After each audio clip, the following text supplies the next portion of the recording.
Puji Tuhan, selamat malam Bless Impact Community. Berapa banyak yang lihat tangan saya?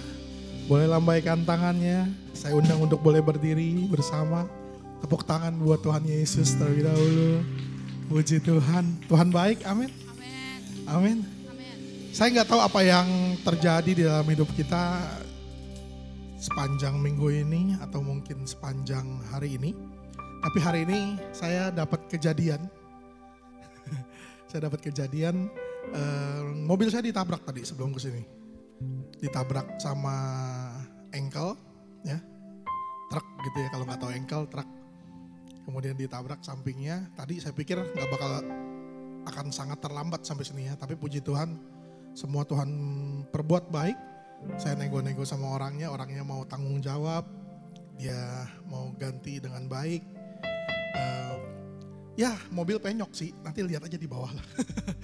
Tapi saya percaya bahwa ketika kita di dalam Tuhan, Tuhan tuh seperti bawa kita di bawah sayapnya. Dan ketika kita ada di bawah sayapnya, Tuhan gak ada yang kita khawatirkan. Mobil penyok tidak membuat sukacita hilang. Amin. Amin. Karena itu apapun yang terjadi sama kamu hari ini, sama Anda hari ini, percaya bahwa Tuhan turut bekerja dalam segala sesuatu untuk mendatangkan kebaikan bagi setiap orang yang mengasihi Dia. Amin. Tepuk tangan sekali lagi buat Tuhan Yesus. Mari kita satukan hati kita berdoa. Kami mengucap syukur Tuhan untuk apa yang terjadi di dalam kehidupan kami. Apapun yang terjadi dalam kehidupan kami tahu, kami yakin, kami percaya. Tuhan, Engkau Allah yang baik. Engkau Allah yang tidak pernah meninggalkan kami. Karena hanya di dalam Tuhan kami tenang. Terima kasih Tuhan, kami bersyukur, kami akan beribadah sepanjang malam ini. Biarlah kami dapat beribadah dengan penuh sukacita, kami akan memuji, kami akan menyembah Tuhan. Di dalam nama Tuhan Yesus Kristus kami serahkan ibadah kami. Setiap kita yang percaya, sama-sama kita katakan amin. Tepuk tangan buat Tuhan Yesus sekali lagi, haleluya.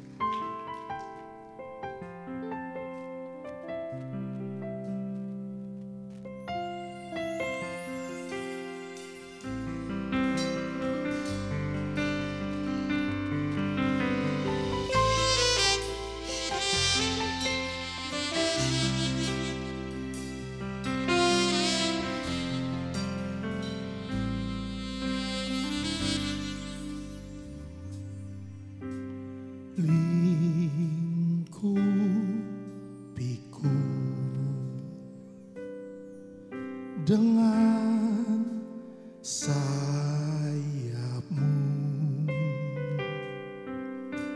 naungiku,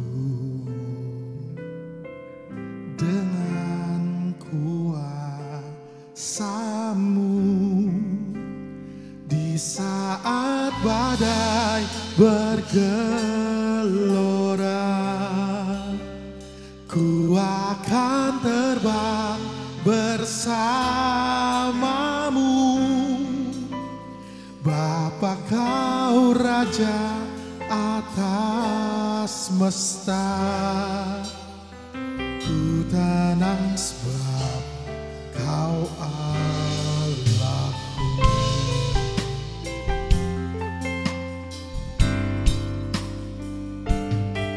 Kita mau nyatakan makasih. Dengan sayapmu naungi kami Tuhan, dengan kuasa-Mu di saat badai bergelora. Ku akan terbang bersamamu, Bapa Kau Raja atas semesta. Ku tenang sebab Kau Allah. Katakan di saat badai, yes. Kami akan tenang bersamamu. Bapa Kau Raja atas semesta, ku terang sebab Kau Allahku.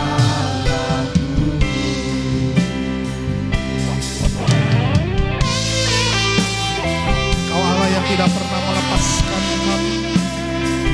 Kau Tuhan yang selalu ada bersama-sama dengan kami. Kami angkat tangan kami kepada Engkau. Kau Allah yang baik.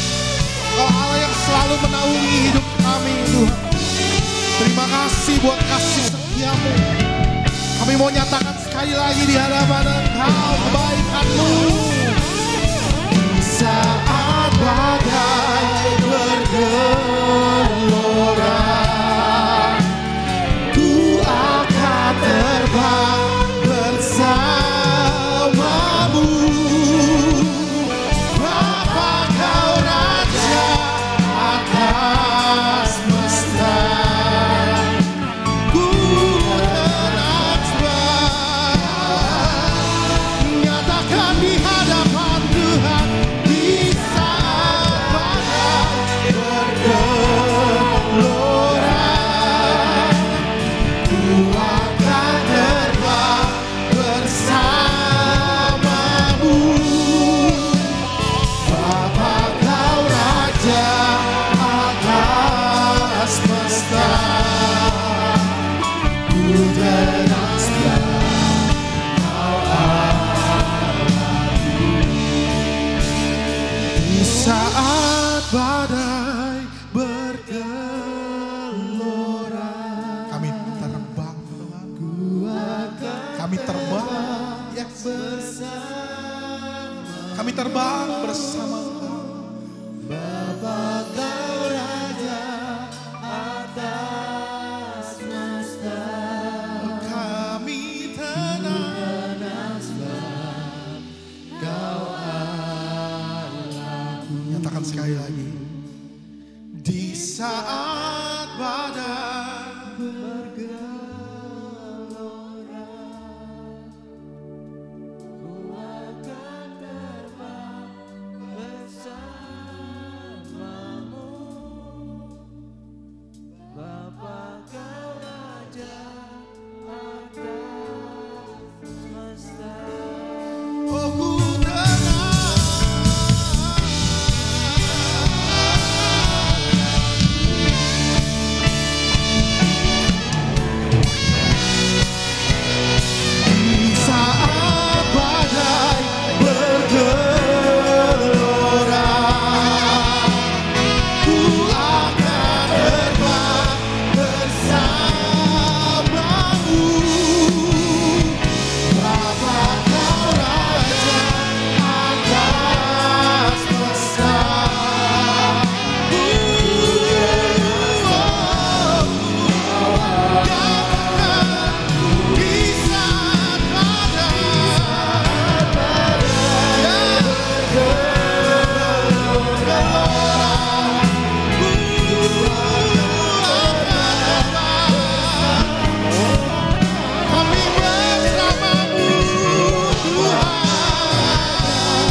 sayap-Mu, kami rasa tenang, kami rasa damai sejahtera. Sebab hanya di bawah naungan sayap-Mu, tiada yang dapat menjamah kami Tuhan. Sebab hanya di bawah naungan sayap-Mu, di situ perlindungan kami ada. Sebab hanya di bawah naungan sayap-Mu Tuhan, kami rasa aman dan tenang.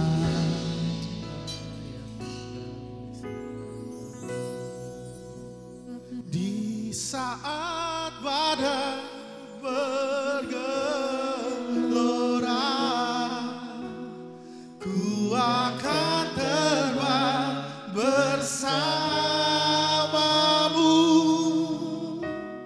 Bapa, Kau Raja atas semesta,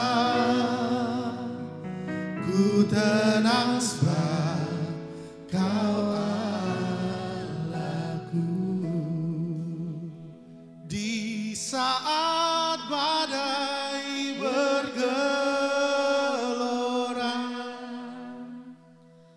ku akan terbang bersama-Mu. Bapa, Kau Raja atas semesta,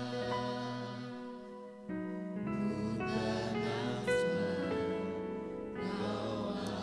Nyatakan kepada Tuhan, ku tenang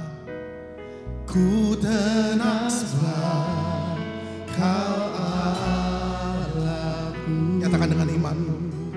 Oh, ku tenang sebab Kau Allahku. Mari berikan tepuk tangan bagi Allah perlindungan kita. Allah yang selalu membawa kita terus terbang naik. Muliakan Dia. Haleluya. Terima kasih Tuhan. Kasih setia-Mu selalu melingkupi kami. Terima kasih buat kebaikan-Mu. Hati kami terus percaya kepada Engkau. Tidak henti-hentinya Tuhan. Kami terus percaya akan Engkau, Allah kami yang hebat.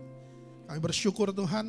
Kami akan memuji-muji Tuhan. Sekali lagi dalam nama Tuhan Yesus Kristus. Setiap kita percaya, mari kita sama-sama katakan. Amin. Tepuk tangan buat Tuhan Yesus. Haleluya. Hati kita percaya kepada Tuhan. Amin.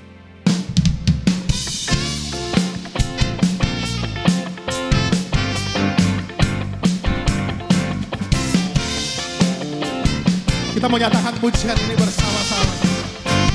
Tuhanlah kekuatan, Tuhanlah kekuatan dan mazmurku. Dia gunung batu dan keselamatanku. Hanya padamu hatiku percaya. Amin. Dalam kebenaran perlindungan. Mari nyatakan di hadapan Tuhan. Ku mau selalu bersyukur sebab cinta-Mu padaku takkan pernah berubah.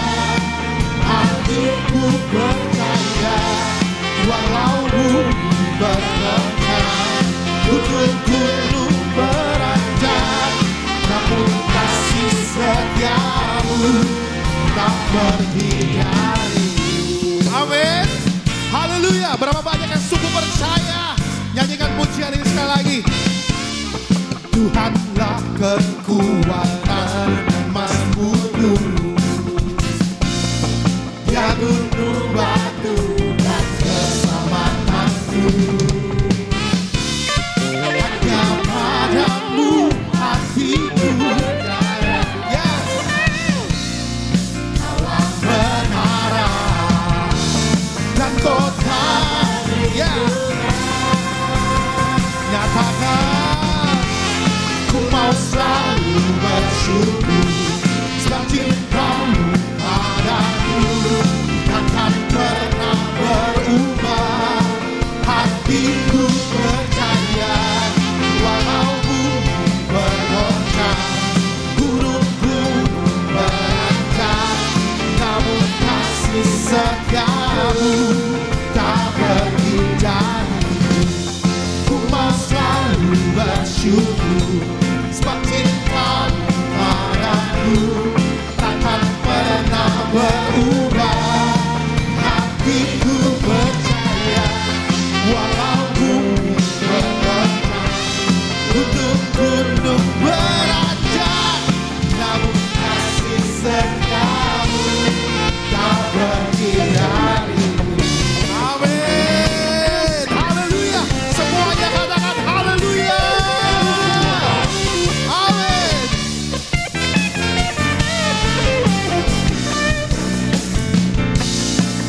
Ya Tuhan yang tidak pernah berancak kasih setianya.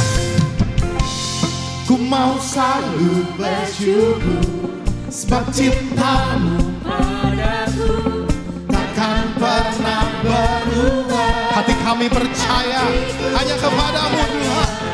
Walau bumi bergoncang, gunung-gunung beranjak, namun kasih setiamu. Kita mau bersuka cita sekali lagi bersama-sama. Ku mau selalu bersyukur, sebab cintamu padaku takkan pernah berubah. Katakan, hatiku percaya, walau bumi bergoncang, gunung-gunung beranjak, namun kasih setiamu tak pergi. Katakan, kasih setia tak pergi dariku. Kasih setiamu tak pergi dariku.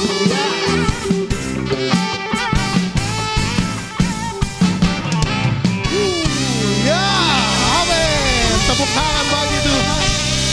Ayah hebat. Berapa banyak dari kita yang sungguh-sungguh percaya Tuhan kota benteng kita. Saya mau lihat tangan, tepuk tangan buat Tuhan. Tepuk tangan buat Tuhan. Haleluya. Saya mau ngajak sekali lagi, angkat kedua tangan kita di hadapan Tuhan, nyatakan. Ku mau selalu Come on, saudara nyatakan di hadapan Tuhan. Hati, oh walau bumi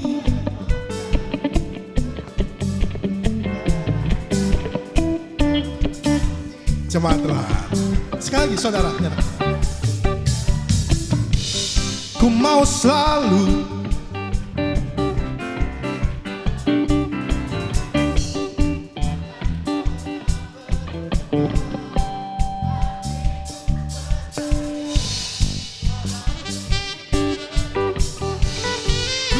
gunung-gunung beranjak, namun kasih setiamu tak pergi dari. Saudara yang punya iman malam hari ini, tepuk tangan buat Tuhan. Terus, haleluya, haleluya, haleluya. Amin, amin. Iman saudara dibangkitkan. Amin. Puji Tuhan. Saya persilakan untuk boleh duduk. Kita akan menyambut firman Tuhan. Ada satu lagu yang menyatakan bahwa Tuhan sungguh Dia Tuhan Allah yang kita andalkan. Dia Allah yang tidak pernah terlambat pertolongannya di dalam kehidupanmu.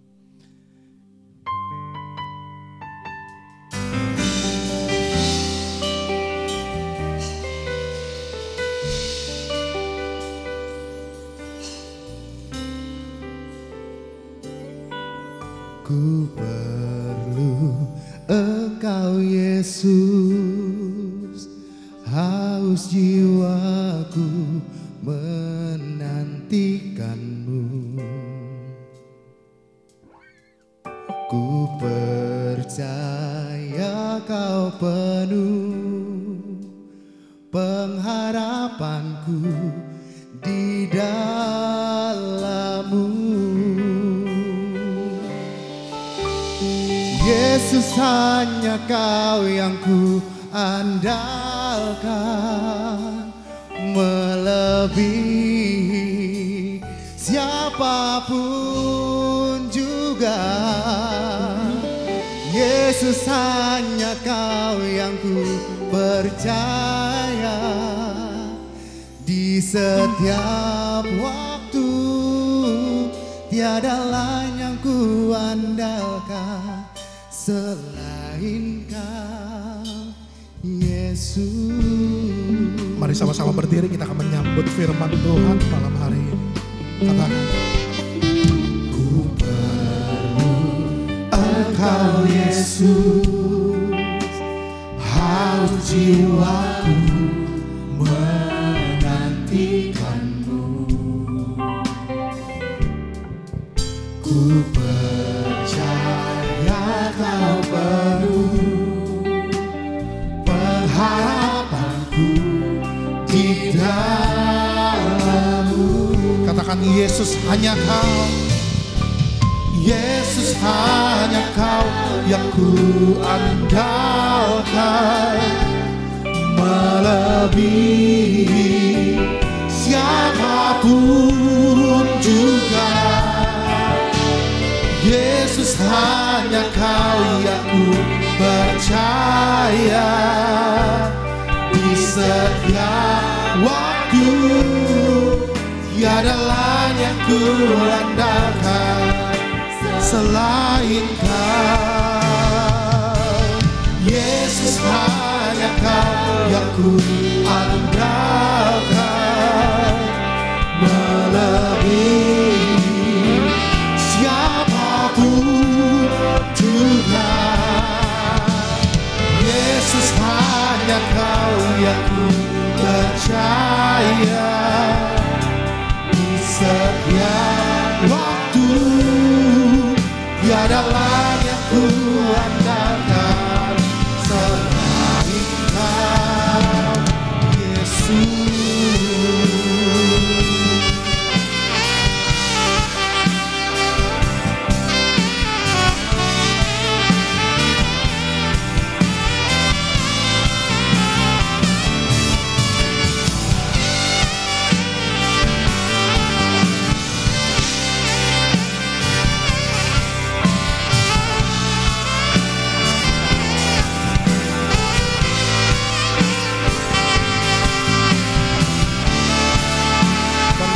Nikmati hadirat-Nya.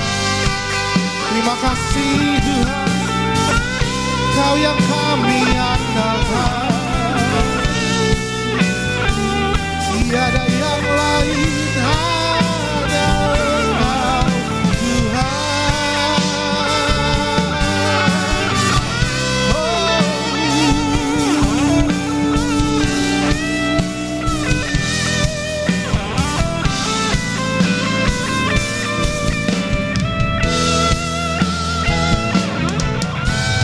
Yesus, hanya Kau yang ku andalkan, melebihi siapapun juga.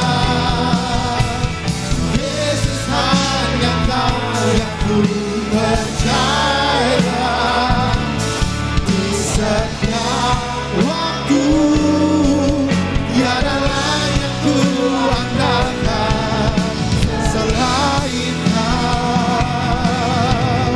Yesus, hanya Kau yang saya serahkan kepada hamba-Nya, melebihi siapapun juga. Yesus, hanya Kau yang ku percaya, di setiap waktu tiada lain yang ku andalkan selain Kau. Tiada lain, tiada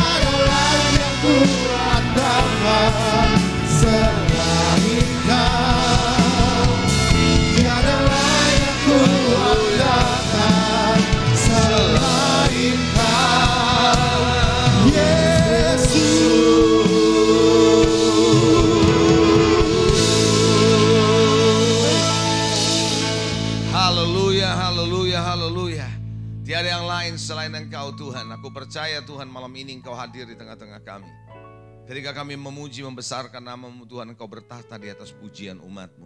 Dan kami percaya ketika hadirat-Mu hadir Tuhan, setiap kami Tuhan yang terikat akan terlepaskan. Mereka yang sakit akan disembuhkan. Mereka yang membutuhkan pertolongan, mereka akan mendapat jawaban daripada-Mu Tuhan.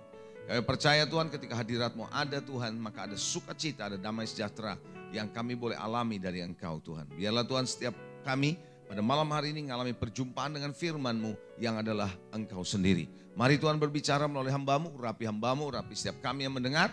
Pesan firman-Mu tidak kembali sia-sia, tetapi sungguh tertanam dalam hati kami dan kami hidup di dalam kebenaran-Mu. Terima kasih. Dalam berkat nama Yesus Kristus kami sudah berdoa. Kita yang percaya dan siap diberkati Tuhan katakan amin, amin. Puji Tuhan. Silakan duduk. Saudara-saudara sekalian yang dikasihi Tuhan, saya percaya kita diberkati Tuhan pada malam hari ini. Amin. Berapa banyak orang-orang diberkati Tuhan? Coba saya mau lihat tangan-tangan yang diangkat. Haleluya, puji Tuhan. Kembali lagi saya bersyukur bisa ada di tengah-tengah saudara untuk mendapat kesempatan untuk menyampaikan pesan firman Tuhan pada malam hari ini. Saya mendapatkan informasi mengenai fokus ataupun tema Anda dalam komunitas ini adalah fokus kepada Tuhan, ya. Sedangkan tema besarnya adalah pemberitaan Injil, memberitakan Injil kerajaan Allah. Nah, saudara, sebelum saya mulai khotbah firman Tuhan, ada baiknya saya menyampaikan, menjelaskan terlebih dahulu sedikit mengenai, saya membawa buku di bawah, saudara. Kalau Anda nanti setelah selesai ibadah, Anda bisa dapatkan buku itu, Anda bisa beli buku itu. Saudara, saya sudah menulis buku, ada 14-15 buku sebelumnya. Tapi sudah cukup lama saya tidak menulis buku. Dan kemudian, biasanya dulu setiap tahun saya pasti menulis buku. Tapi udah cukup lama berapa tahun gitu ya nggak nulis buku sampai COVID kemarin 2020, saudara. Saya di rumah, jemaat di rumah, semua sistemnya kan pasti online kan ya, kita semua ngalami, saudara. Nah, ketika saya di rumah, saya berpikir apa yang bisa dibagikan kepada jemaat. Dan pas pada waktu itu saya sedang membaca kitab Injil Yohanes. Dan Injil Yohanes adalah Injil yang berbeda dari Injil yang lain. Karena Injil Matius, Markus, Lukas adalah Injil yang ditulis untuk menceritakan tentang perbuatan-perbuatan Yesus. Apa yang Yesus lakukan selama di atas muka bumi ini. Sementara Yohanes menulis ketuhanannya Yesus. Bagaimana Yesus bukan cuma sebagai manusia tetapi sebagai ketuhanannya. Nah, ketika saya membaca ayat itu, Yohanes pasal 1 ayat 1, saya dapat inspirasi, saya menulis, saya ketik, lalu saya bagi ke jemaat. Jadi kita bikin grup untuk membagikan ayat-ayat Alkitab, saudara, dari ayat 1, ayat 2, Yohanes 1, ayat 1, Yohanes 1, ayat 2, Yohanes 1, ayat 3, dan seterusnya. Tiap hari saya bagi ke jemaat, saudara. Sampai dari beberapa pasal, dan setiap hari satu ayat per ayat dengan inspirasinya, dengan penjelasan singkat ya dari saya. Nah, saudara, setelah berapa lama kemudian jemaat saya berkata begini, Pastor, ini udah beberapa pasal, kenapa nggak dibikin buku aja sih, katanya gitu. Sehingga kita bisa punya bukunya dan kita bisa baca kembali. Saya pikir ada baiknya juga. Sampai akhirnya saya putuskan untuk nulis buku itu. Kira-kira itu cerita asalnya, saudara ya, kenapa buku itu keluar, saudara. Ya, karena Injil Yohanes ada 21 pasal. Anda bisa bayangkan kalau 21 pasal, satu ayat ditulis semua dijadiin satu, itu bukunya setebal apa, saudara, ya kan? Jadi akhirnya saya putuskan dibagi 7 volume. Satu volume 3 pasal. Jadi isinya 1 volume 3 pasal dan 3 pasal itu ayat per ayat. Nah, saudara, yang saya bawa adalah volume 1. Karena volume 2 mungkin nanti akan mulai keluar terbit di bulan Desember. Saya sengaja tidak sekaligus, jadi terus bertahap. Kalau sudah selesai volume 1 orang bisa baca volume 2 dan seterusnya gitu ya. Dan Anda bisa dapatkan nanti di bawah dan itu sangat berguna buat saudara. Kalau Anda membaca Alkitab tiap hari, Anda mau mulai belajar tentang Injil Yohanes, tiap hari Anda bisa baca 2 ayat, 3 ayat, dari situ Anda bisa pelajari apa yang Anda dapat di situ ya. Dan itu bisa berguna buat saudara. Saya harap itu aja yang saya mau sampaikan pada saudara. Baik. Nah, malam hari ini saya akan berbicara tentang perspektif Tuhan. Coba katakan perspektif Tuhan. Sudut pandang Tuhan. Karena fokus, kalau Anda temanya adalah fokus kepada Tuhan. Jadi saya mau sampaikan kepada saudara betapa pentingnya saudara dan saya menjaga sudut pandang. Karena sudut pandang saudara, sudut pandang saya bisa berubah dari waktu ke waktu kalau kita enggak hati-hati. Dunia dengan membombardir kita dengan begitu macam banyak pemikiran, banyak sekali saudara sudut pandang yang kelihatannya baik tapi tidak alkitabiah, saudara. Yang kelihatannya ada bagusnya Tetapi sungguh menyesatkan kita kalau kita nggak hati-hati sudut pandang itu.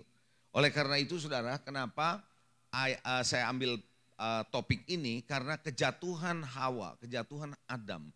Pertama kali di Taman Eden itu karena perspektifnya bergeser. Tidak lagi dia fokus ke Tuhan, tapi dia fokus ke yang lain. Yaitu suara dari iblis. Ketika perspektifnya berubah, dia jatuh dalam dosa. Itu sebabnya hati-hati dengan perspektif. Ya. Nah, kenapa? Karena kita bisa banyak orang bilang begini, pernah dengar nggak orang bilang begini? Ya namanya kebenaran itu tergantung sudut pandangnya. Sudut pandangnya dari mana? Siapa yang lihat? Perspektifnya gimana dong? Apa yang you lihat sama yang saya lihat kan bisa beda. Pernah dengar nggak ngomong begitu saudara? Ya pernah dengar ya. Nah saudara, sehingga mereka berkata begini, coba nih misalnya ada seorang anak muda bilang sama saya begitu.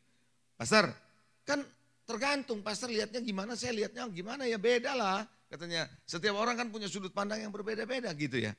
Ya kan ada benernya ya kalau kita dengar seperti itu ya. Lalu dia kasih contoh sama saya begini, nih kalau pastor saya tulis di angka 6 nih ya. Katanya, pastor berdiri di sini. Pastor pasti lihatnya angka 6 kan. Coba kalau saya lihat di sono, 9 yang saya lihat. Katanya gitu. Iya benar juga. Nah, saya cuma berkata kepada anak ini, bahwa anak muda ini, bahwa saya bilang begini, sudut pandang memang bisa berbeda kalau itu adalah sudut pandang manusia. Kalau itu adalah kebenaran yang dibangun oleh nalar manusia, ide manusia, itu tergantung sudut pandangnya dari mana. Tapi kalau firman Tuhan gak ada sudut pandang dari mana, ya dan amin. Itu adalah absolut. Coba bilang absolut.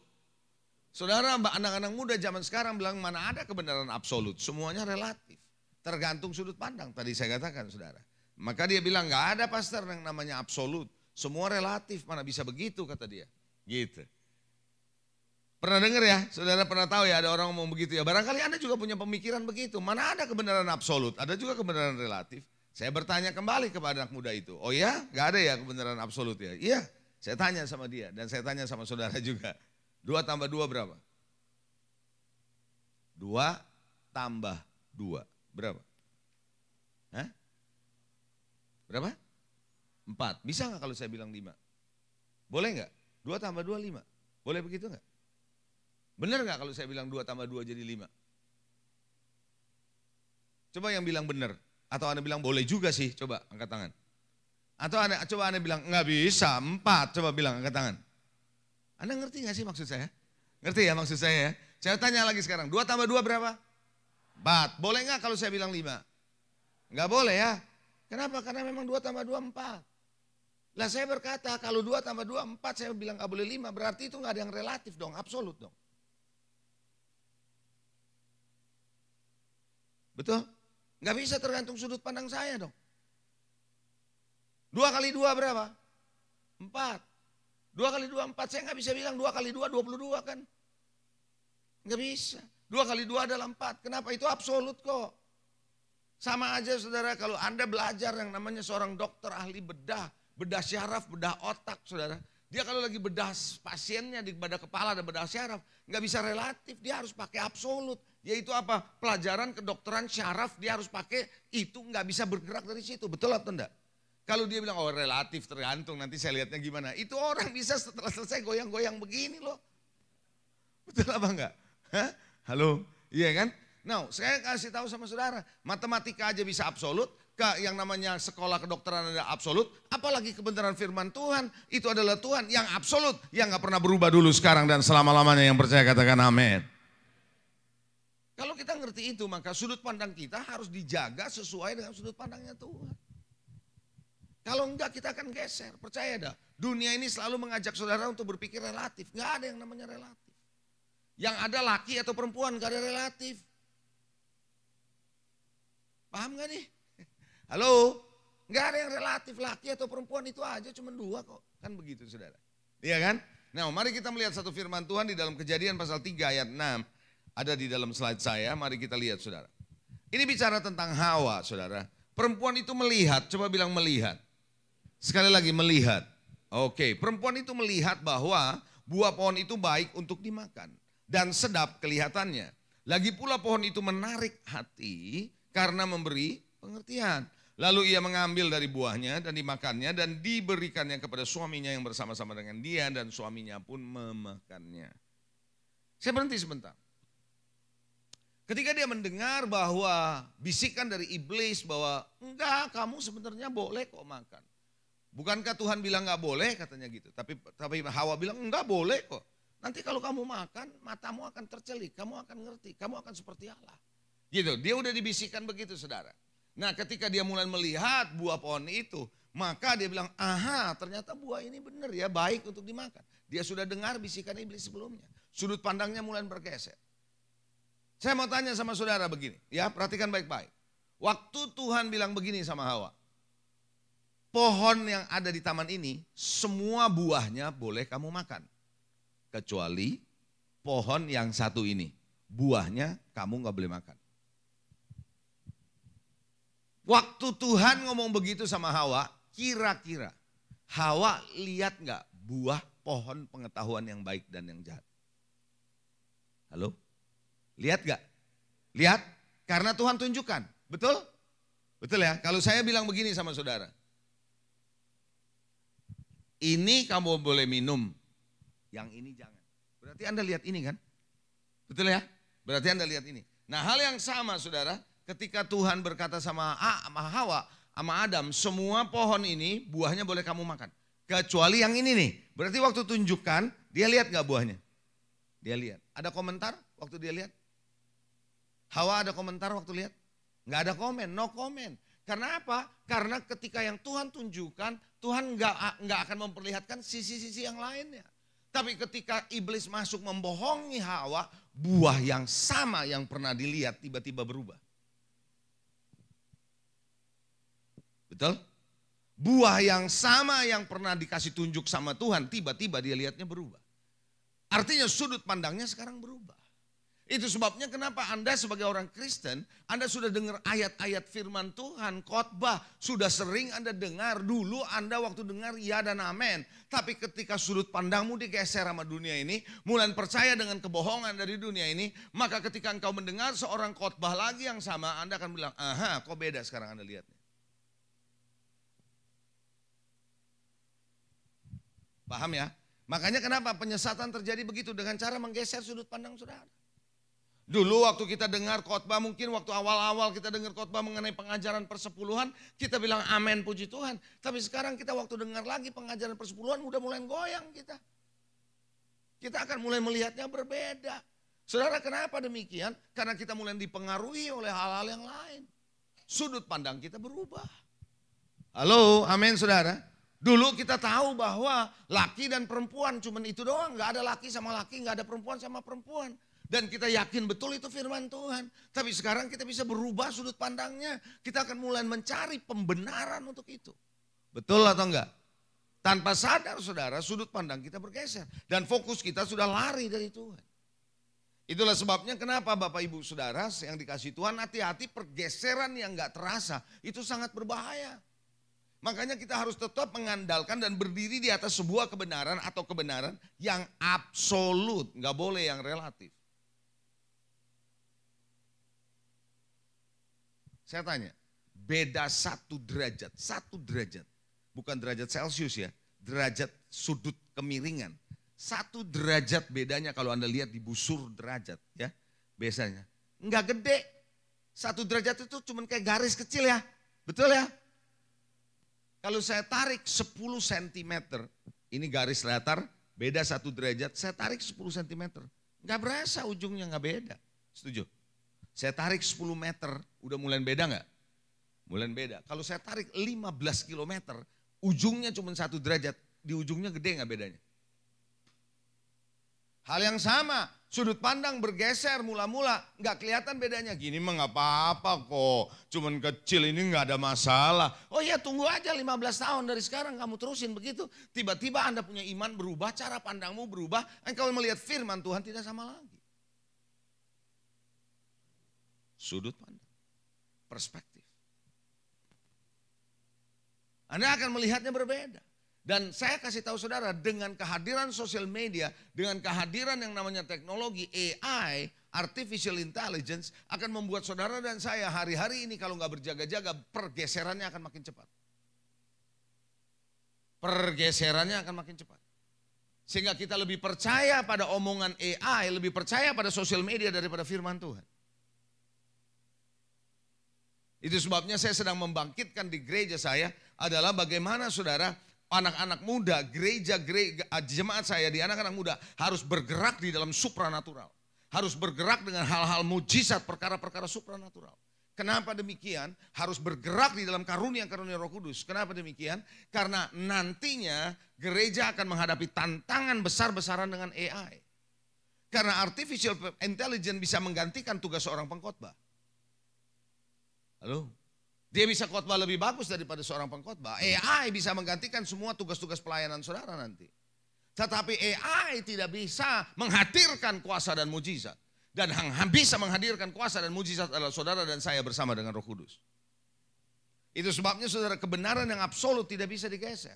Harus tetap ada di sana. Yang setuju sama saya katakan amin.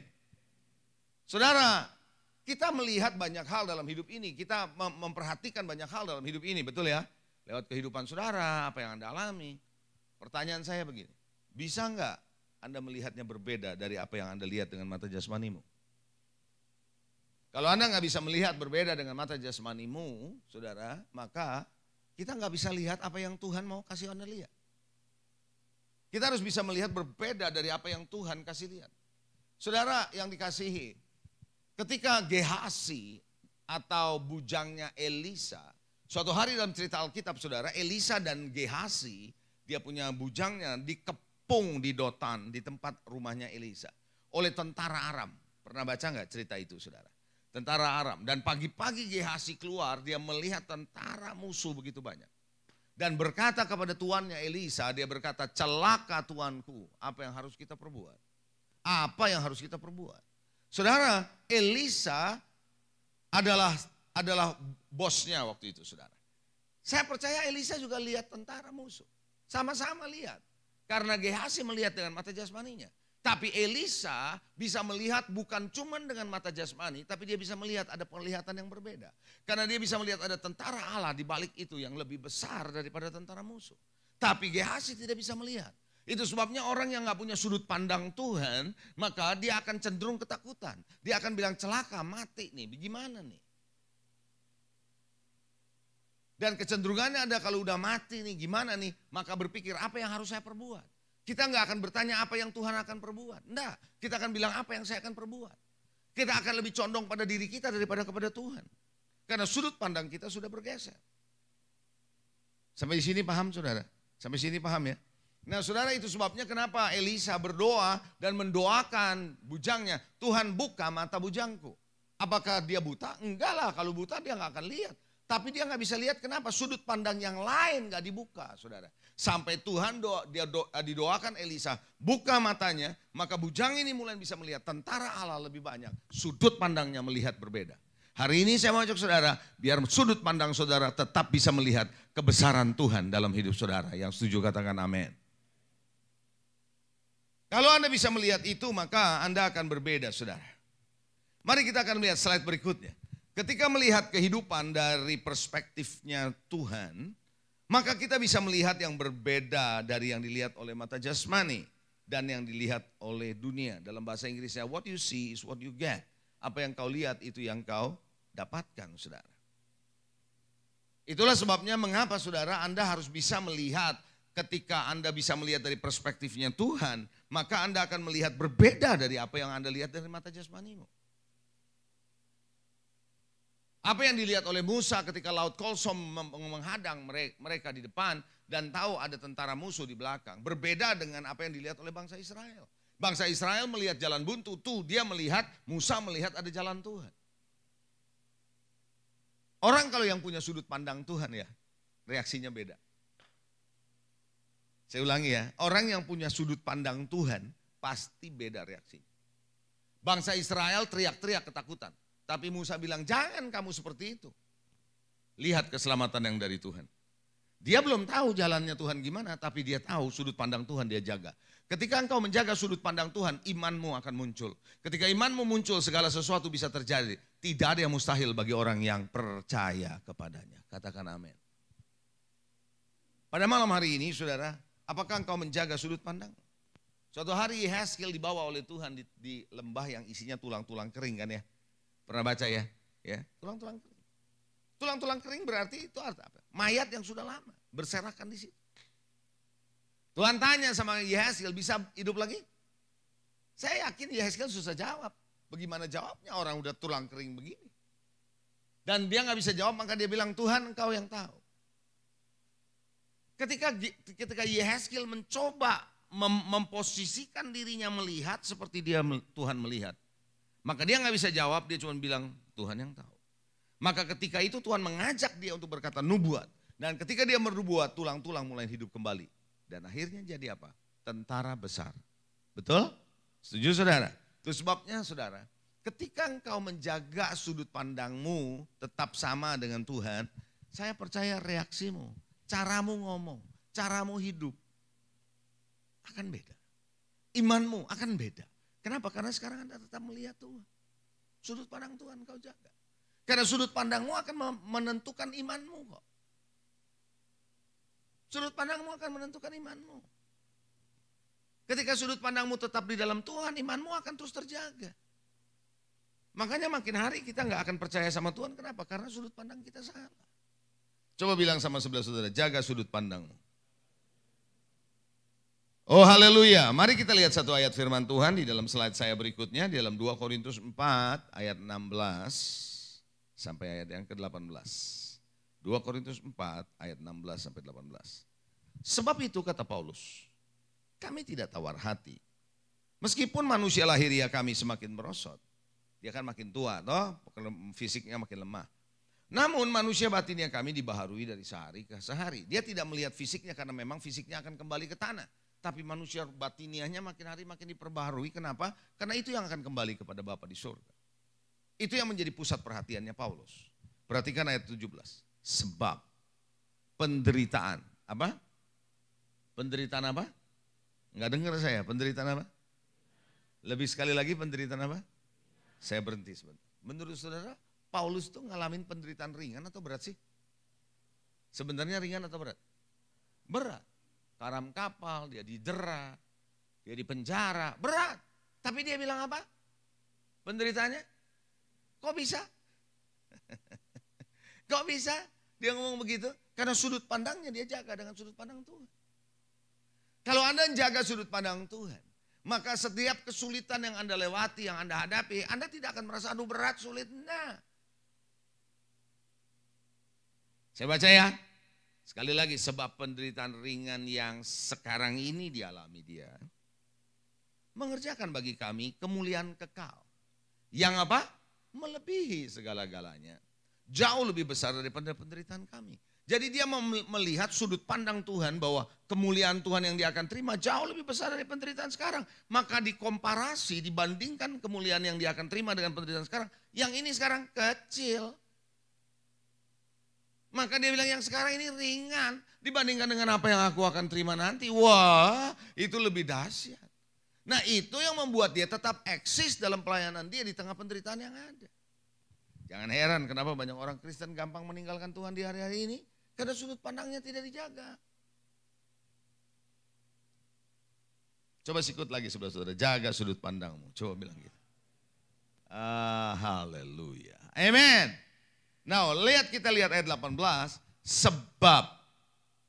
Kenapa dia bisa begitu? Sebab kami tidak memperhatikan yang kelihatan, melainkan yang tak kelihatan. Karena yang kelihatan adalah sementara, sedang yang tidak kelihatan adalah, kenapa dia bisa bilang penderitaan itu ringan? Karena dia tidak melihat yang kelihatan ini yang sifatnya sementara nanti akan selesai, tapi dia melihat yang tidak kelihatan. Dia melihat yang kekal, dia melihat yang bersama dengan Tuhan. Malam hari ini saudara, kalau Anda cuma melihat persoalan saudara melulu, Anda nggak pernah melihat sudut pandang Tuhan. Untuk apa Tuhan memberikan Anda persoalan, kenapa diizinkan terjadi, Anda akan ngomel. Ayub sama istrinya, sama-sama menderita kan. Malah Ayub lebih menderita ya. Tapi sudut pandangnya tetap Ayub bisa menjaga dengan baik. Itu sebabnya dia tetap bisa percaya sama Tuhan di tengah penderitaan yang ada. Sementara istrinya nggak tahan, saudara. Coba kita lihat slide berikut ini. Anda, saya bisa menilai Tuhan berdasarkan keadaanmu. Atau Anda bisa menilai keadaanmu berdasarkan perspektif Tuhan. Anda bisa menilai Tuhan dari keadaanmu. Nah, ketika Anda menilai Tuhan dari keadaanmu, maka Anda bisa menilai Tuhan berubah-ubah sesuai keadaanmu. Kalau kita diberkati Tuhan, Tuhan baik. Kalau kita lagi ada masalah, di mana Tuhan? Ketika kita menderita, Tuhan itu nggak mengasihi saya. Ketika kita ditolak, kita melihat Tuhan ini kemana nggak nolong saya. Kenapa? Karena kita menilai Tuhan berdasarkan keadaan kita. Tapi kalau kita melihat keadaan kita dalam perspektif Tuhan, maka kita akan melihat keadaan kita sebagaimana yang Tuhan lihat. Maka kita akan berkata, God is good all the time. And all the time, God is good. Kenapa? Di tengah persoalan apapun kita masih bisa melihat Tuhan itu baik. Kenapa? Karena segala sesuatu kita lihat dari sudut pandang Tuhan. Itu yang dilihat oleh Paulus. Karena kami melihat yang tidak kelihatan, itulah penderitaan sekarang ringan. Amin. Puji Tuhan. Jadi saudara, jangan anggap enteng. Jadi jangan cuma melihat atau menilai atau mengukur dari apa yang Anda alami dalam kenyataan sehari-hari. Enggak cuma itu. Kalau enggak kita cuma dari ke gereja, enggak bedanya sama orang beragama yang lain loh. Serius. Kita jangan cuma ke gereja sama seperti orang-orang yang beragama lainnya yang datang ke tempat ibadah mereka masing-masing. Karena mereka hanya menghidupi dengan apa yang mereka lihat dengan kenyataan. Sementara saudara juga sama, ya nggak ada bedanya lah. Tahu nggak saudara, kadang-kadang agama lain ya, soal perbuatan baiknya jauh lebih bagus loh daripada orang Kristen loh. Ya benar nggak? Kegiatan sosialnya, perbuatan baiknya jauh lebih baik dari orang Kristen. Banyak yang begitu. Soal kemurahan hatinya juga mungkin mereka lebih murah hati daripada orang Kristen. Yang membedakan kita sebagai orang Kristen daripada yang lain itu apa sih? Yaitu bagaimana kita bisa menghadirkan Tuhan di tengah-tengah kehidupan kita. Bagaimana mujizat bisa terjadi. Bagaimana kasih yang mengampuni bisa kita alami. Itu yang penting, saudara.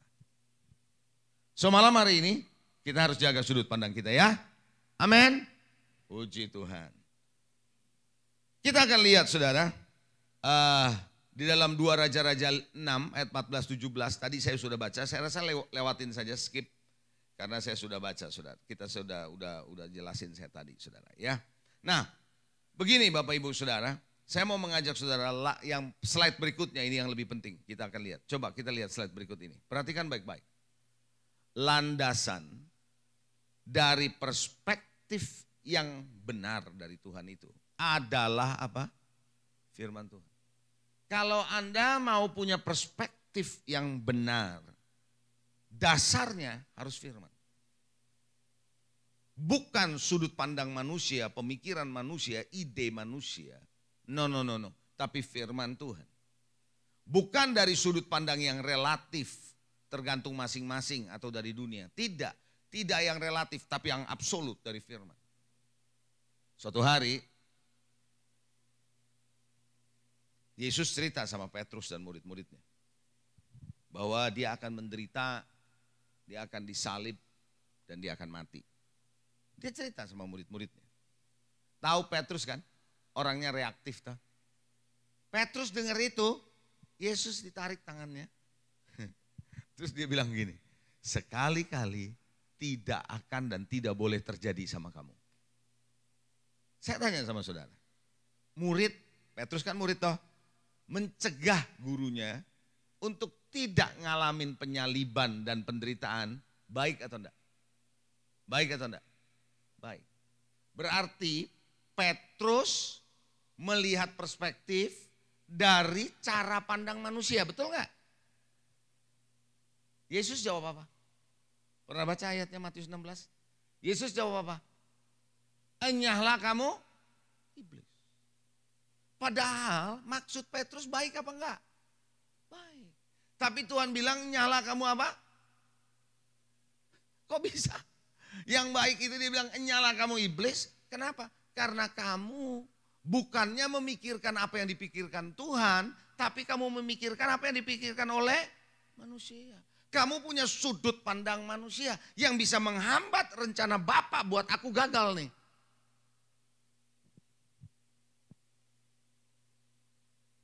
Jadi kadang-kadang sudut pandang yang dari dunia kelihatannya baik. Tapi landasannya firman atau enggak? Halo? Amin saudara. Ada banyak pemikiran-pemikiran yang baik, tapi tidak berdasarkan Alkitab.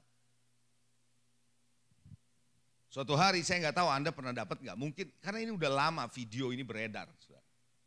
Ada seorang biksu, pakaian biksu, botak. Mengajarkan ajaran Yesus coba. Iya, dia mengajarkan ajaran Yesus. Dan semuanya orang bilang, wah biksu ini luar biasa ya. Ngajarinnya bisa loh seperti itu. Dan saya terima itu video. Dan yang saya dapat videonya dari orang Kristen lah. Untung bukan dari pendeta.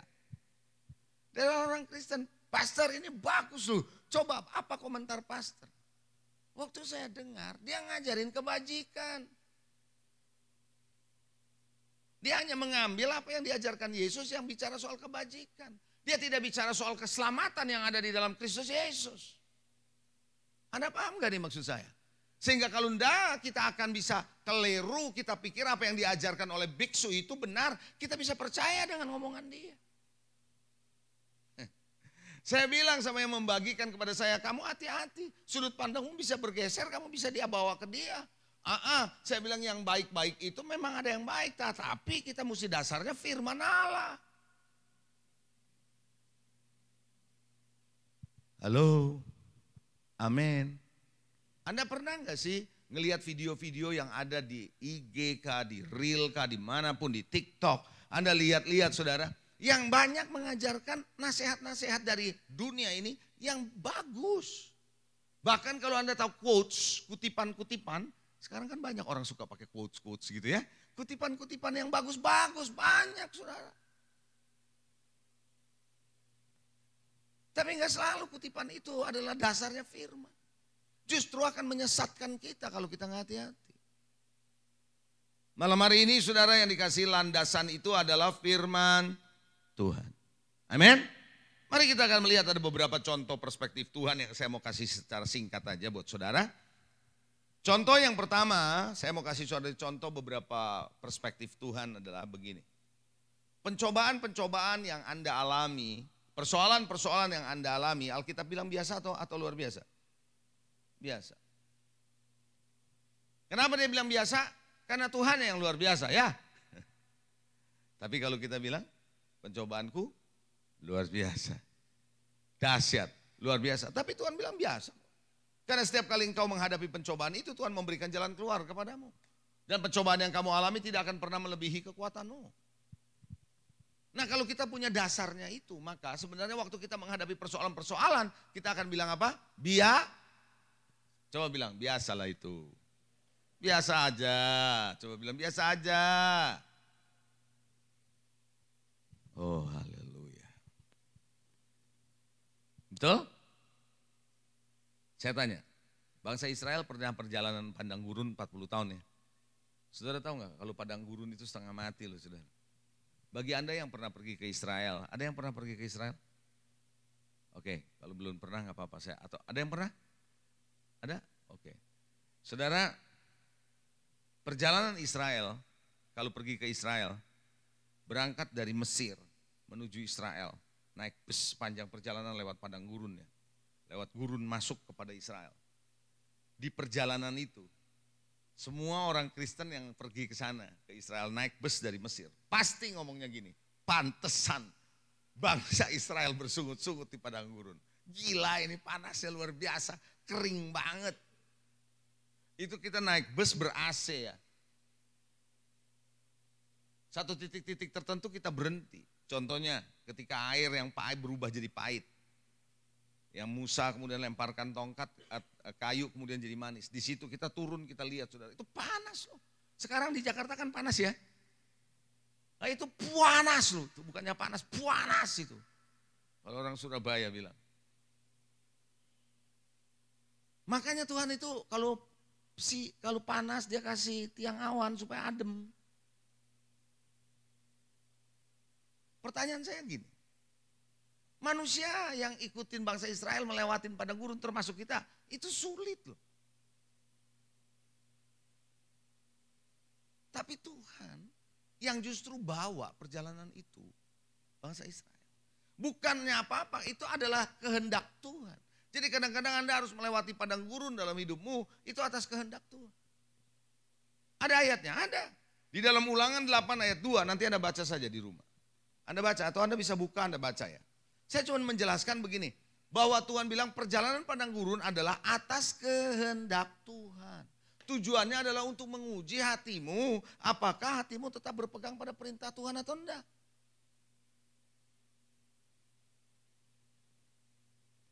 Jadi saudara, yang namanya perspektif Tuhan kita harus ingat baik-baik. Ada banyak hal perspektif Tuhan sama kita berbeda. Itulah sebabnya kenapa penyelarasan, sinkronisasi antara Anda dengan firman Tuhan itu harus ada. Makanya saudara, merenungkan Taurat Tuhan siang dan malam itu menjadi bagian penting buat saudara dan saya. Merenungkan firman Tuhan tiap hari itu penting. Makanya saudara, dengan Anda membaca tulisan yang saya tulis, inspirasi dari Injil Yohanes, Anda akan dibantu untuk bisa merenungkan ayat per ayat. Itu penting buat saudara. Dan saya membuat itu bukan untuk secara teologis, tapi bagaimana secara pribadi Anda sehari-hari mempraktekkan firman Tuhan.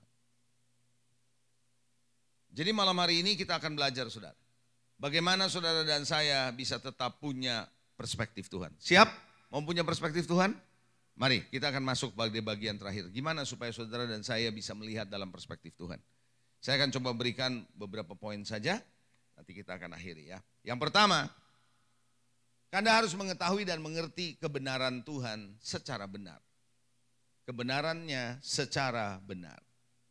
Anda harus membaca Alkitab, Anda harus mengerti kebenaran Tuhan. Karena apa? Kebenaran Tuhan adalah kebenaran yang memerdekakan. Anda tidak bisa membaca firman Tuhan dengan pemakai pemikiranmu sendiri. Anda harus meminta Roh Kudus menjelaskan ayat-ayat itu buat saudara. Dan Anda perlu ada bimbingan dari para pemimpin untuk mengarahkan Anda membaca, jangan salah. Karena ketika kebenaran itu dibangun, kebenaran absolut itu dibangun dalam hidupmu, maka engkau tetap punya sudut pandang yang benar, perspektifmu akan benar. Karenanya sekolah minggu di setiap gereja sangat esensial dan krusial. Sekolah minggu bukan hanya tempat penitipan anak supaya orang tuanya bisa ibadah. Sekolah minggu bukan hanya tempat di mana anak-anak bisa punya pekerjaan tangan, lukis, gambar, segala macam. Walaupun itu boleh-boleh saja. Sekolah minggu bukan hanya mengajarkan lagu-lagu doang. Tapi sekolah minggu harus dibangun kebenaran firman dari kecil. Kebenaran firman yang ada di level mereka. Itu sebabnya kebetulan saudara di gereja saya, yang megang sekolah minggu anak saya, yang kedua. Saya berkata kepada dia, kamu gak bisa mengajarkan hanya cuma lukis, nyanyi, segala macam, main, boleh aja. Tapi firman kamu harus ajar dari mereka. Dan ternyata menurut pengalaman dia ke saya, dia berkata, Dad, ternyata anak-anak bisa ngerti kok. Iya emang. Bagaimana anak-anak kecil diajarkan tentang kedagingan dengan hal-hal rohani. Awal-awal orang bilang gimana ngajarnya, ternyata setelah diajarin mereka bisa ngerti loh. Apa itu kedagingan? Apa itu hidup dalam roh, apa itu hidup dalam Tuhan? Bisa loh. Nah ketika engkau mengajarkan itu dari awal, dari kecil, dia akan mulai terus ke bawah untuk membangun dirinya di atas dasar kebenaran yang absolut. Halo? Amin saudara. Jadi kalau Anda datang ke gereja juga Anda harus sadar Anda bukan cuma berinteraksi dengan teman-temanmu hanya untuk ada di dalam komunitas. No, Anda harus tahu ada firman.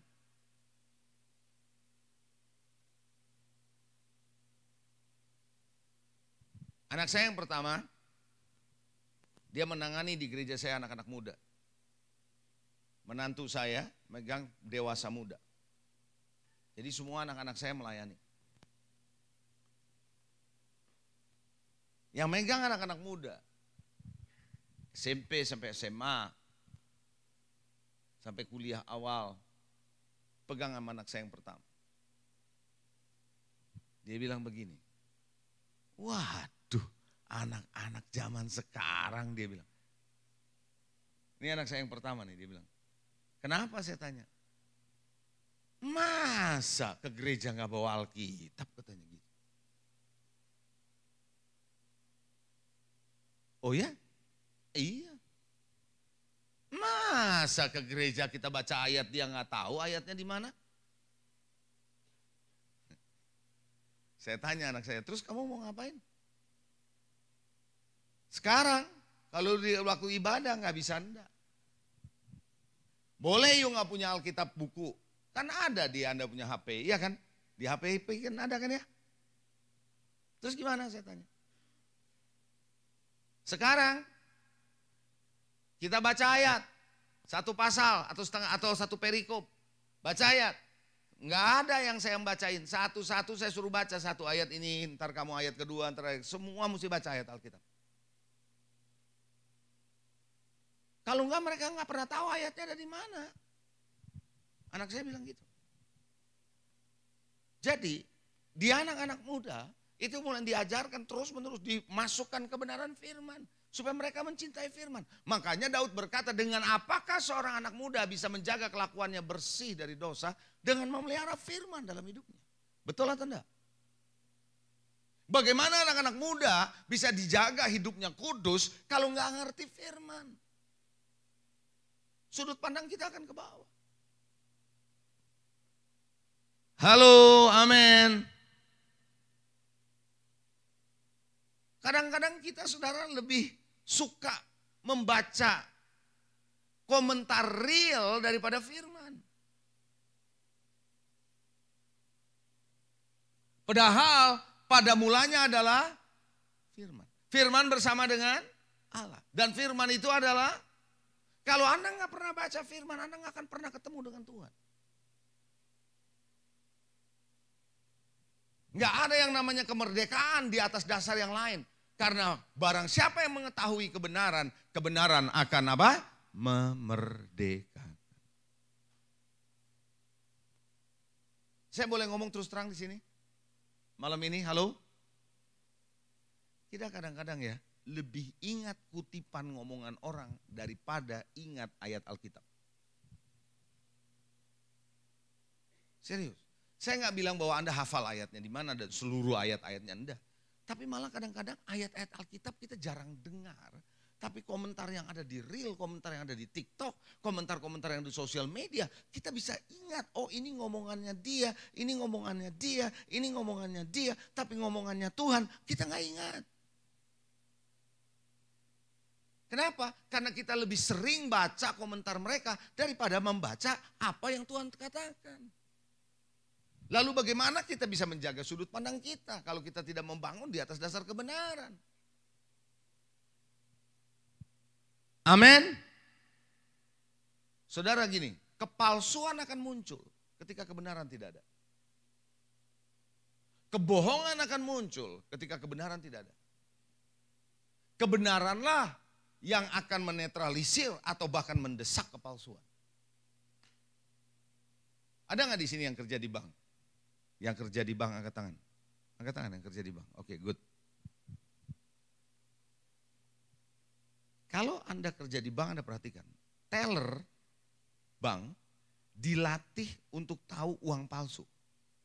Betul? Caranya piye? Belajarin uang palsu. Jenis-jenis uang palsu, ini palsu terbitan Ethiopia kayak gini. Uang palsu terbitan Taiwan kayak gini. Uang palsu dolar terbitan China kayak gini. Itu yang dipelajarin. Bisa pusing kalau belajarin kepalsuan begitu. Begitu kita udah belajarin kepalsuan negara-negara lain, ada negara lain dari Ghana keluar kepalsuan yang lain. Pusing kita. Nggak mungkin kita akan bisa belajar dari situ. Nggak ada. Satu-satunya cara belajar untuk mengetahui uang palsu adalah tahu uang yang benar. Terbitan BI, ciri khususnya apa? Yang 100.000 apa? Yang 75.000 apa? Yang 50.000 apa? Yang 20.000 apa? Yang 10.000 apa? Dan seterusnya dia tahu. Sehingga ketika dia mulai sentuh atau dolar Amerika yang asli jenisnya kayak apa. Begitu dia ketemu yang palsu dia tahu ini nggak benar. Betul atau tidak? Anda nggak akan pernah tahu kepalsuan yang sedang beredar di dunia ini. Kalau Anda nggak punya kebenaran yang asli dari Tuhan. Kita hanya pengen tahu, ngomongan dia benar nggak ya? Omongan dia benar nggak? Anda nggak akan pernah tahu. Anda lagi mencek kepalsuan, nggak bisa. Anda harus lihatnya kebenaran. Paham? Yang kedua, saya cukupkan sampai yang kedua ya buat saudara ya. Yang kedua. Haleluya. Waktu saya sudah selesai ya? Sebenarnya sudah selesai. Berapa lama sih saya dikasih waktu? Hah? 45 menit. Oh berarti udah habis ya waktunya ya tadi ya. Oke, fine. Yang kedua aja deh. Mengalami perjumpaan dengan Tuhan. Setiap saudara harus mengalami Tuhan dalam hidup ini. Sudut pandangmu akan berubah. Zakeus ketika ngalamin Tuhan, sudut pandangnya berubah. Dia bilang, kekayaanku kujual, separuh kujual buat orang miskin. Mana pernah dia mikirin orang miskin sebelumnya? Dia meresin orang, bikin orang jadi miskin malah ya. Apa yang pernah aku peras aku ganti 4 kali. Sudut pandangnya berubah. Kenapa? Dia ngalamin perjumpaan pribadi sama Tuhan. Gideon ketika dia ngalamin perjumpaan pribadi dengan Tuhan, dengan malaikat Tuhan di dalam goa. Dia tiba-tiba berubah sudut pandangnya. Dia mulai melihat dirinya sebagai seorang pahlawan yang gagah perkasa. Dan dia keluar dari goa, dia pimpin peperangan dan dia menang. Apakah kita jadi orang Kristen yang hanya hadir di gereja tidak ngalamin perjumpaan dengan Tuhan? Saya tutup dengan kesaksian anak saya yang kedua, yang tadi saya bilang dia pegang sekolah minggu.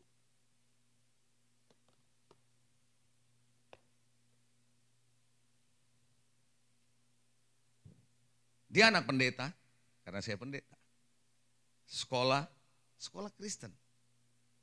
Saya nggak pernah tahu ketika dia punya kehidupan di SMP gimana, karena kan saya nggak ikut-ikutan dia sekolah toh. Tapi ketika dia sudah mulai kuliah, suatu hari Tuhan izinkan dia kuliah di Amerika. Ketika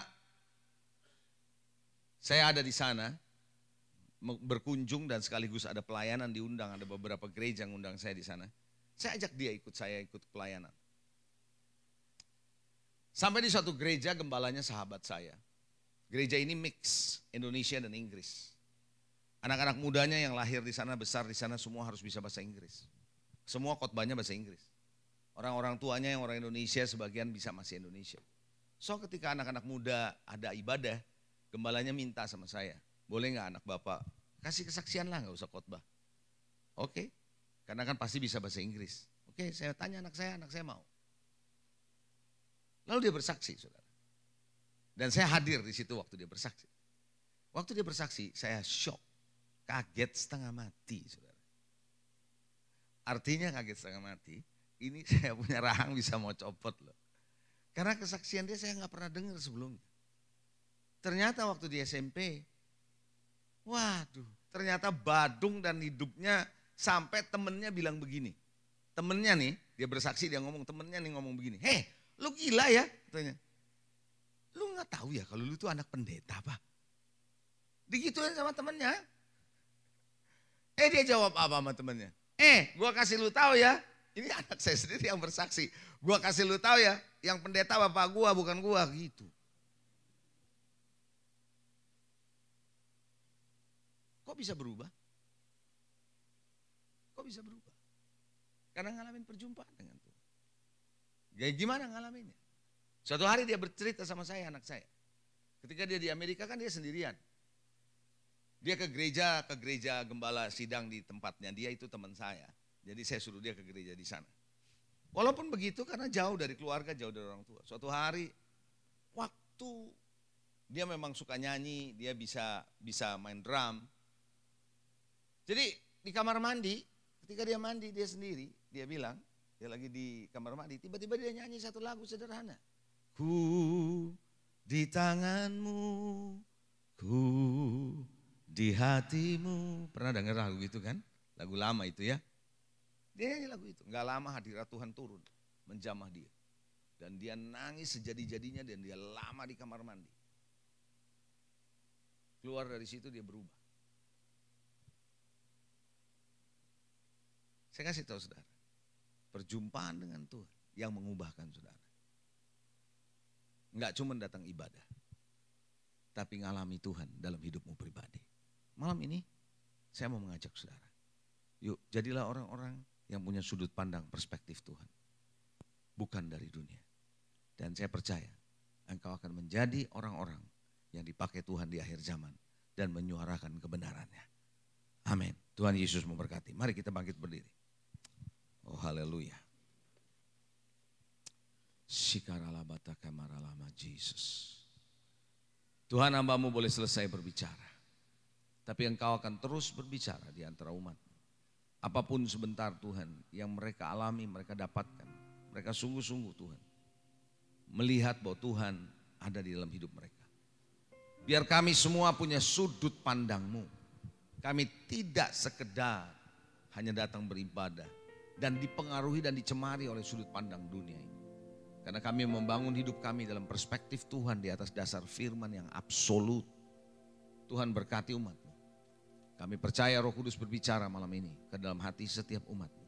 Sehingga kami dibekali, pulang dari tempat ini disadarkan bahwa kami perlu punya sudut pandang Tuhan, perspektif Tuhan, bukan dunia ini. Terima kasih Tuhan untuk malam yang indah ini.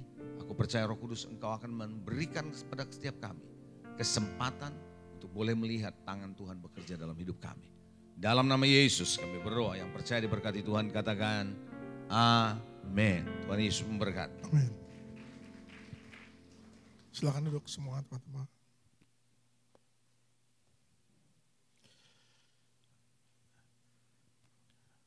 Puji Tuhan. Hari ini kita belajar sesuatu yang baru kembali. Harus mengikuti perspektifnya Tuhan. Amin. Bagaimana caranya tadi yang pertama?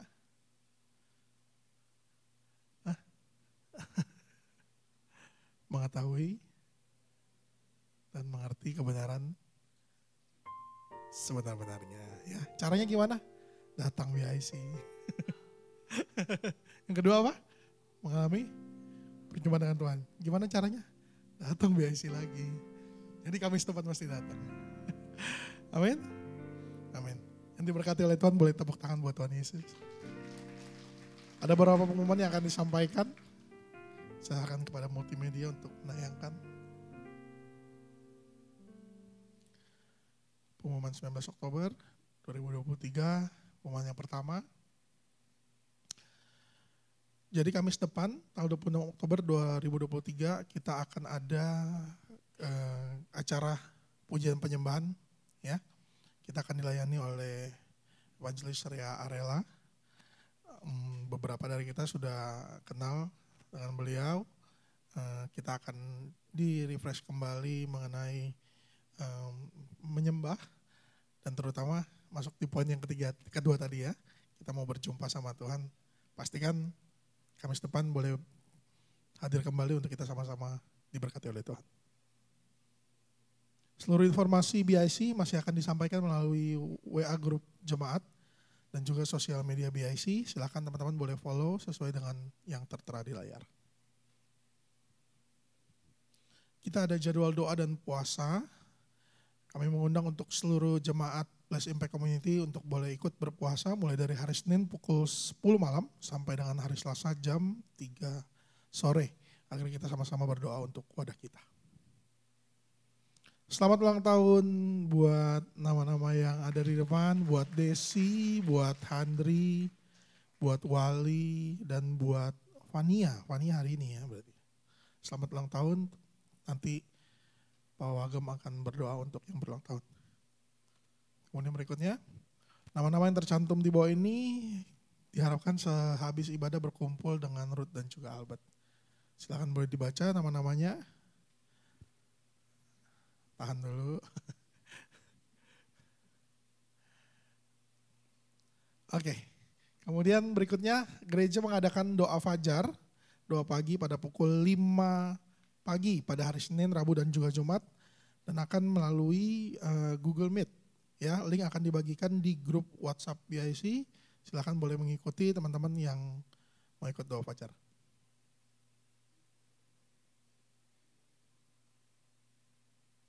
Berikutnya. Oh, selamat datang buat Mirniawati. Ada di mana? Halo. Selamat datang di Bless Impact Community. Bila belum ada tempat untuk berjemaat atau belum ada komunitas, kami mengundang kembali supaya bisa hadir kembali di tempat ini pada setiap hari Kamis. Agar kita sama-sama diberkati Tuhan. Tuhan Yesus memberkati. Berikutnya bagi teman-teman yang memiliki pergumulan dan membutuhkan bantuan doa, kami rindu untuk membantu saudara di dalam doa melalui tim doa Bless Impact Community di nomor yang tertera pada layar. Silakan boleh dicatat nomornya. Barangkali teman-teman membutuhkan bantuan doa. Oke. Dan kemudian seperti tadi disampaikan oleh Pak Leo bahwa hari ini beliau membawa buku. Bukunya seperti ini, Inspirasi Injil Yohanes, pasal 1 sampai dengan 3. Ya. Buku ini harganya Rp150.000 saja. Ya, saja. Teman-teman yang ingin membaca, menambah pengetahuan akan firman Tuhan, dan terutama mengenal kebenaran firman Tuhan lebih lagi, saudara boleh beli buku ini di bawah, nanti akan dibantu sama saudari Sansan untuk beli buku ini. Dan mari kita sama-sama, tadi pesan dari Kobeni, mari kita sama-sama menabur di tempat yang benar. Ya, jadi pastikan kalau teman-teman mau lebih lagi, silakan beli bukunya, saudara akan diberkati. Amin. Amin, puji Tuhan. Oke, kita akan tutup ibadah kita malam hari ini. Mungkin Pak Ketua Biasi mau nambahkan? Oke, saya undang untuk semuanya kita sama-sama berdiri. Kita akan nyanyikan satu pujian. Saya undang Wakil Gembala untuk boleh masuk ke tempat ibadah. Ku bersyukur padamu Tuhan, buat kasih setiamu di dalam hidup.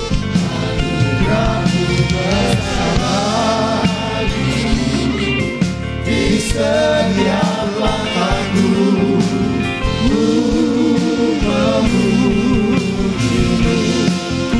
Bersyukur padamu Tuhan, buat kasih setiamu di dalam hidupku. Anugerahmu besar bagiku di setiap langkahku. Ku memujimu, kami memuji Engkau Tuhan.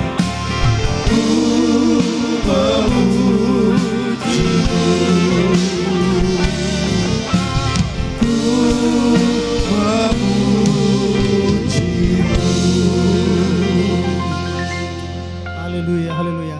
Allah Bapa kami dalam surga, kami datang lagi kepadamu Bapa, mengucapkan syukur atas kebaikan-Mu di mana Engkau telah memimpin ibadah BAC pada hari ini. Terima kasih Bapa atas urapan-Mu buat kami semua. Terima kasih Bapa kami telah mendengarkan firman-Mu. Biarlah firman-Mu ini dapat kami terapkan dalam kehidupan kami masing-masing Bapa. Kau berkati hamba-Mu yang telah memberitakan firman-Mu dalam pelayanan yang Kau berkati. Di mana dia berada Engkau berkati. Bapa terima kasih Bapa atas kebaikan-Mu juga. Di mana Engkau juga yang telah memberkati kami semua Bapa. Yang berulang tahun Engkau juga yang memberkati ya Bapa. Engkau telah memberkati Bapa 1 tahun yang lalu, Engkau juga yang memberkati 1 tahun yang akan datang. Terima kasih juga Bapa, Engkau telah mengirimkan rekan kami yang baru. Engkau gerakan hatinya Bapa, biar dia dapat tertanam di dalam komunitas BIC sini ya Bapa. Bapa terima kasih atas persembahan anak-Mu, Engkau juga memberkati. Bapa kami dalam surga, Engkau juga yang memberkati Bapak Beni Hira Bapa. Dalam keluarganya, dalam pelayanannya, dalam usahanya Engkau memberkati Bapa. Di mana dia berada Engkau yang memberkati. Terpujilah nama-Mu Bapa. Setiap pelayan-Mu pada hari ini juga Engkau yang memberkati ya Bapa. Terpuji nama-Mu Yesus, terpujilah nama-Mu ya Tuhanku. Bapa, tiba saatnya kami akan berpisah satu dengan yang lain. Engkau juga yang memimpin. Bapak, mungkin juga ada rekan-rekan kami yang sakit. Engkau beri kesembuhan Bapak. Yang mempunyai masalah, Engkau beri jalan keluar. Kami yakin dan percaya kepada Engkau ya Bapak. Engkau adalah Allah kami yang patut kami sembah. Terima kasih Bapak, terima kasih Roh Kudus. Rekan-rekan BSI, mari kita mengangkat tangan. Terimalah berkat dari Allah Bapa, Allah Anak, Allah Roh Kudus, yaitu Tuhan Yesus Kristus. Berkat badani dan berkat rohani Tuhan telah curahkan buat kita semua. Terima kasih Bapak, kami akan pulang bersama-Mu dengan membawa berkat-berkat yang Kau telah curahkan buat kami. Terima kasih Bapak, Engkau juru selamat kami yang hidup. Haleluya, amin. Selamat malam, Tuhan berkati.